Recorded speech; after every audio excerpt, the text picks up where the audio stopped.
Let's talk with experts என்ற நிகழ்ச்சியில் உங்கள் அனைவரையும் மீண்டும் சந்திப்பதில் மிக்க மகிழ்ச்சி அடைகின்றோம். இன்றைய காலகட்டத்தில் எல்லோரும் மிகவும் முக்கியமாக எதிர்பார்த்து காத்திருப்பது எப்படியாவது மோட்கேஜை பெற்றுவிட வேண்டும் என்பது. மோட்கேஜை பெறுவதில் சிக்கல் உள்ளவர்களும் மோட்கேஜை தேடுகிறார்கள். அதுபோன்று ஏற்கனவே மோட்கேஜ் வைத்திருப்பவர்களும் மாற்று ஏற்பாடாக கடனை பெறுவதற்கு மோட்கேஜின் ஊடாக பல கடன்களை பெறக்கூடிய வழிவகைகள் இருக்கின்றன. அவற்றை நாடுகின்றார்கள். இதனை உரியவரிடமிருந்து எவ்வாறு உரிய முறையில் பெறுவது என்பதுதான் இன்றைய காலகட்டத்தில் சிக்கலான ஒன்றாக இருக்கின்றது. இது குறித்த விவரங்களைத்தான் இன்றைய நிகழ்ச்சியில் நாங்கள் பெற்றுக்கொள்ள இருக்கின்றோம். மோட்கேஜ் துறையில் கடந்த பல வருடங்களாக சேவையாற்றி வருபவரும் வங்கித்துறையில் நீண்டகால அனுபவத்தை பெற்றவருமான ஷென் நாகேஸ்வரன் அவர்கள் இன்றைய நிகழ்ச்சியில் கலந்து கொள்கிறார். இவர் தனக்கான டீமை வைத்திருப்பதோடு மட்டுமல்லாமல் ஒரு டீம் லீடராகவும் இருக்கின்றார். இது மட்டுமல்லாமல் ஸ்கோஷியா வங்கி, டிடி வங்கி, பிஎம்ஓ போன்ற வங்கிகளிலும் இவர் நீண்ட வங்கி அனுபவத்தை பெற்ற ஒருவர். வணக்கம் ராம், இந்த நிகழ்ச்சிக்கு என்னை அழைத்ததுக்கு நன்றி. ஷென், இன்றைய காலகட்டத்தில் எல்லோரும் குறிப்பாக செகண்ட் மோட்கேஜ் பற்றி பேசுவதை பார்க்கின்றோம். ஒருவர் நீண்ட காலமாகவே மோட்கேஜை வைத்திருப்பார். இந்த செகண்ட் மோட்கேஜ் அல்லது ஹீலோக் என்பவை பற்றி சுருக்கமாக முதலில் நேர்களுக்கு கூறுவீர்களா?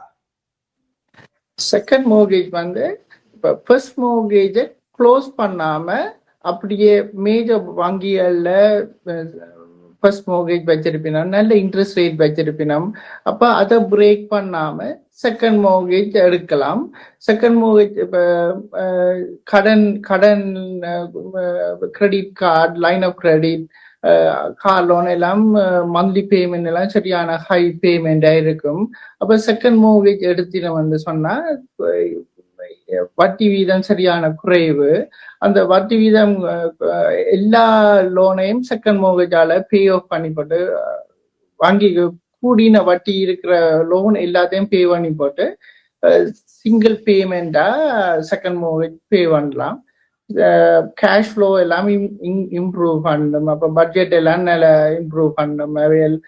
அவைகளுக்கு மற்ற தேவைகளுக்கு எல்லாம் காசு வச்சிருக்கலாம். பட் செகண்ட் மோட்கேஜ் இப்ப வீடு விற்க போயினோம்னு சொன்னா, இப்ப வீடு விற்க இந்த மார்க்கெட் டவுன் ஆயிருக்க வீடு வித்தா குறைஞ்ச விலையிலான் விற்கணும். ஆனா இப்ப மோட்கேஜை கேரி பண்ண சரியான கஷ்டமா இருக்குன்னு சொன்னா செகண்ட் மோட்கேஜ் எடுத்துட்டு அந்த காசு ஹீலோக் அல்ல செகண்ட் மோட்கேஜ் எடுத்துட்டு அந்த காசால ஃபர்ஸ்ட் மோட்கேஜை பே பண்ணி கொண்டிருக்கலாம். கிட்ட இருந்துதாண்டா பே பண்ணி கொண்டிருக்கலாம். அப்ப மார்க்கெட் இம்ப்ரூவ் பண்ணும் வேற வீட்டை வச்சிருக்கலாம். இப்ப சில பேர் வங்கி நோட்டீஸ் அனுப்பும் மிஸ் பேமெண்ட் அப்படி இப்படின்னு சொல்லி அப்படியாண்டா செகண்ட் மோட்கேஜ் அல்லது ஹீலோக் எடுத்து வச்சிருந்தா அந்த காசை வித்ட்ரோ பண்ணினா மட்டும்தான் இன்ட்ரெஸ்ட் பேமெண்ட் வரும். அந்த காசால ஃபர்ஸ்ட் மோட்கேஜை டெம்பரரியா ஒரு டெம்பரரி சொல்யூஷன் ஹீலாக் வச்சிருந்து அதால பே பண்ணலாம். ஃபர்ஸ்ட் மோட்கேஜ் பே பண்றா. அப்ப அவைகளுக்கு அதே வீட்டுல இருக்கலாம், வீட்டை விட்டு வெளியில போக தேவையில்லை. ஒரு வீடு விலை கூடியேக்க வீடை வித்துட்டு வீடு விற்கிற ஐடியா இருந்தா வீடு விற்கலாம். மற்ற பிள்ளைகள படிப்பு தேவைகளுக்கு செகண்ட் மோட்கேஜ் யூஸ் பண்ணலாம். சில பேர் பிள்ளைகள படிப்புகளை சேர்த்து வைக்காம இருந்தினவண்டா இந்த செகண்ட் மோட்கேஜால பே பண்ணலாம். மற்ற இப்ப வயசு போன ஆக்கள் அந்த வீல் சேர் ஆக்சஸ் அதெல்லாம் செகண்ட் மோட்கேஜ் எடுத்து வீட்டை ரினோவேட் பண்ணலாம். வாஷ்ரூம் எல்லாம் சீனியர் ஃப்ரெண்ட்லி வாஷ்ரூமா மாத்தலாம், கிச்சன் எல்லாம் மாத்தலாம், வீல் சேர் ஆக்சஸ் எல்லாம் செய்யலாம். கன்ஸ்ட்ரக்ஷன் ரினோவேட் பண்ணி அதுக்கு யூஸ் பண்ணலாம் செகண்ட் மோட்கேஜ். சிஆர்ஏ டெட் இருந்தா அல்ல ப்ராப்பர்ட்டி டேக்ஸ் டெட் இருந்தா அதெல்லாம் செகண்ட் மோட்கேஜால பே பண்ணி விடலாம். இக்விட்டி இருந்ததுண்டா செகண்ட் மோட்கேஜ் பே பண்ணலாம். பிள்ளைகள படிப்பு, மற்ற பிள்ளைகள வெட்டிங் அதுகளுக்கெல்லாம் செகண்ட் மோட்கேஜால இருக்கலாம். அல்ல ஹீலோக் எடுத்து வச்சிருந்தா அதால பே பண்ணி விடலாம். பிள்ளைகள சில பேர் ஃபர்ஸ்ட் ஹோம் பாய் பிள்ளைகள் வீடு வேண்டி போறதுக்கு அம்மா அப்பா ஹெல்ப் பண்ண போயிடணும்னு சொன்னா அந்த செகண்ட் மோட்கேஜ் எடுத்துட்டு அந்த காசை பே பண்ணலாம், கிஃப்டா கொடுக்கலாம். பிள்ளைகள ஃபர்ஸ்ட் ஹோம் எடுக்கிறதுக்கு கிஃப்டா கொடுக்கலாம். சரி, இந்த ஹீலோக் என்பது home equity line of credit. இதற்கும் செகண்ட் மோர்கேஜுக்கும் என்ன வேறுபாடு இருக்கின்றது? இந்த இரண்டையும் ஒப்பிட்டு நோக்குகின்ற பொழுது எது சிறந்ததாக இருக்கும் என்று நீங்கள் நினைக்கின்றீர்கள்? செகண்ட் மோர்கேஜ் உடனடியா காசை யூஸ் பண்றதுக்கு தான் செகண்ட் மோர்கேஜ் நல்லா. இப்ப சிஆர் டெட் பே பண்ணணும்னா உடனே பே பண்ணலாம். ரெண்டும் இன்ட்ரெஸ்ட் ரேட் குறைஞ்ச இன்ட்ரெஸ்ட் தான். ஆனா ஹீலோக் ஒரு எமர்ஜென்சி ஃபண்ட் அல்லது ஒரு ரிசர்வ் ஃபண்டா தான் யூஸ் பண்றதுக்கு ஹீலோக் அப்படித்தான் யூஸ் பண்ண போயின்னு சொன்னா ஹீலோக் எடுக்கலாம். ஒரு லாங் டேர்ம்ல இப்ப மகனோ மகளோ படிக்க போயிருக்க ஒரு அடுத்த வருஷம் தான் போயினோம் அல்லது அதுக்கு 2 வருஷத்துக்கு பிறகுதான் தேவைன்னு சொன்னா இப்ப ரினிவல் இப்ப இப்ப இப்ப எடுத்து வச்சிருந்தா பிறகு யூஸ் பண்றதுக்கு அப்ப உடனடியாக யூஸ் பண்ண தேவையில்லை. யூஸ் பண்ண பிறகு ஃபியூச்சர் யூசேஜுக்கு தான் ஹீலாக் எல்லாம். ஆனா செகண்ட் மோர்கேஜ் சொன்னா உடனடியா இப்ப சிஆர்ஐ பே பண்ணணும், மற்ற டெட் எல்லாம் பே பண்ணணும், ப்ராப்பர்ட்டி டேக்ஸ் பே பண்ணணும். அப்படின்னா செகண்ட் மோர்கேஜ் எடுத்துட்டு உடனே இதெல்லாம். ஹீலாக்கும் செகண்ட் மோர்கேஜ் ஒரு 10 நாளுக்குள்ள காசு எடுக்கலாம், உடனடியா அப்ரூவல் எடுக்கலாம்.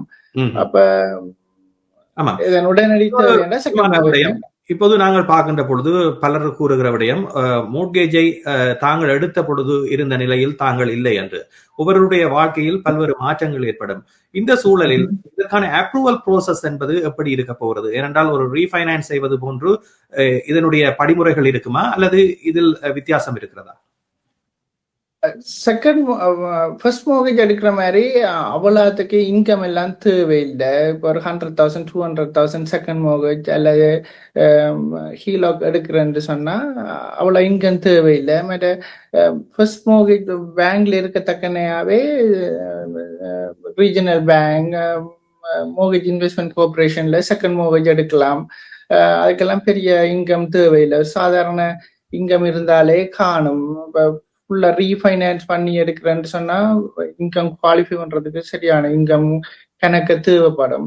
ஆனா இன்கம் ஒரு 500,000 ஃபர்ஸ்ட் மோர்கேஜ் இருக்கு, ஆனா ஒரு 200,000 இல்ல 100,000 தான் செகண்ட் மோர்கேஜ் தேவை, அல்ல ஒரு 100,000 200,000 ஹீலாக் தேவைன்னா அதுக்கெல்லாம் பெரிய குவாலிஃபிகேஷன் குவாலிஃபை பண்ண தேவையில்லை. இன்கம் சின்ன இன்கம்லயே ஒரு கொஞ்சம் இன்கம் இருந்தாலே காணும். ரீஜனல் பேங்க் எல்லாம் அப்ரூவ் பண்ணும். மோர்கேஜ் இன்வெஸ்ட்மெண்ட் கார்பரேஷன் எல்லாம் ஒரு 5 நாளுக்குள்ளேயே ஃபண்ட் பண்ணுங்க. நம்ம பிரச்சனையே இல்லை. இக்விட்டி இருக்கணும், அதான் மெயின்.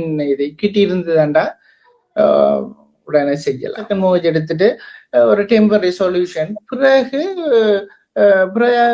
மார்க்கெட் இம்ப்ரூவ் பண்ணி இன்கம் எல்லாம் இம்ப்ரூவ் பண்ணிக்க ஃபுல்லா ரீஃபைனான்ஸ் பண்ணி ஒன் மோர்கேஜா மாத்தலாம்.